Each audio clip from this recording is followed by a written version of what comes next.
Hej, vi er gruppe 5, bestående af Emma Bjerregaard, Frederik Takmat og Julie Krag, og vi skal fortælle om vulkanen Laki. Vulkanens placering. Vulkanen ligger på det sydlige Island, som er vist på kortet her. Vulkanen ligger på pladegrænsen i Eurasiske plade og den nordamerikanske plade, som også er vist her, som går lige igennem Island. Da de to plader går fra hinanden, så er det en konstruktiv pladegrænse. Det betyder, at der bliver dannet mere plade, hvilket medfører jordskælv og vulkansk aktivitet. Disse konsekvenser af pladetektonisk aktivitet er grund til bjergkæden, der er blevet dannet omkring Laki. Kraterne, der ligger på række, kaldes lakigar. Den høje koncentration af vulkansk aktivitet i området skyldes dels, at der er et hotspot under søen, dels Islands placering på den midtatlantiske ryg. Skjoldvulkaner kendetegnes ved, at de findes på de konstruktive bladgrænser, hvor lyosfæren ligger tynd og asteriosfæren ligger tæt op ad overfladen. Skjoldvulkaner er derfor meget almindelige på f.eks. Island, hvor der findes 4 forskellige lavatyper. Som I kan se her i skemaet, så er de kendetegnet ved deres forskellige siliciumindhold, deres temperatur, gasindhold og viskositeten. Og det der med vulkanen på Laki, det er, at det er basaltisk lava, der kommer ud af den.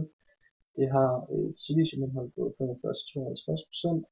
en temperatur, der er på 1200-1100 cirka grader, som er også det højeste blandt de 4 forskellige. Og så har den et meget lavt gasindhold, og viskositeten ligger på 10 over 2 minus 10 over 5. Lakis udbrudshistorie. Laki-vulkanen ligger som sagt i Island, og det kan man se her på kortet, hvor vulkanen er placeret henne. Det her udbrud det startede den 18. juni i 1783 og varede helt indtil februar i 1784. Det her udbrud det har været et af de største siden sidste istid, som var Weichsel-istiden. Konsekvenser af udbruddet. Da Laki kom i udbrud, blev der anslået 14 kubikkilometer lava, skyer af giftig flåsyre og svovldioxid ud af vulkanen. De her forbindelser gjorde, at der blev dræbt over 50% af Islands husdyrsbestand. På figuren hernede i højre side kan man se, hvor kraftige de her vulkanudbrud var, alt efter hvilket tal de var blevet bedømt på den her VI-skala. Laki-vulkanens udbrud blev bedømt som 6 på VI-skalaen.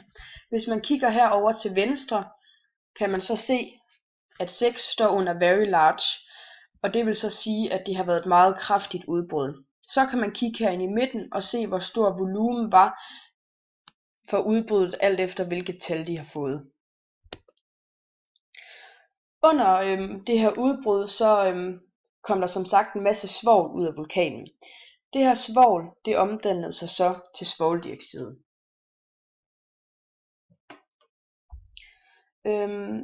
Det forårsagede faktisk, at der slog fejl i høsten i Europa, og det har muligvis også forårsaget tørke i Indien. Det var det, der medførte til hungersnød, og derefter dræbte ca. 25% af øens befolkning.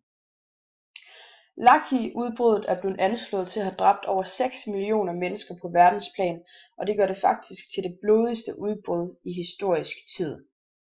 Hernede i højre hjørne kan vi så se en figur, som viser surhedsgraden før, under og efter Lakis udbrud, og den viser også temperaturen på de forskellige tidspunkter.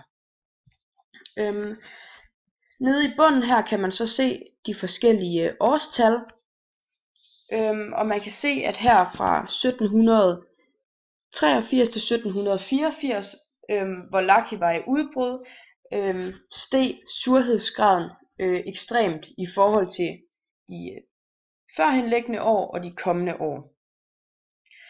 Man kan også se, at temperaturen faldt drastisk, da udbruddet skete, og det har noget at gøre med, at det her svovl, der kom ud af vulkanen, da den var i udbrud, blev omdannet til svovldioxid og blev derefter slynget ind i den nordlige halvkugle. Man kan se, at der er nogle skiftende temperaturændringer, som også er grundet det her svovldioxid, som blev slynget ind i den nordlige halvkugle.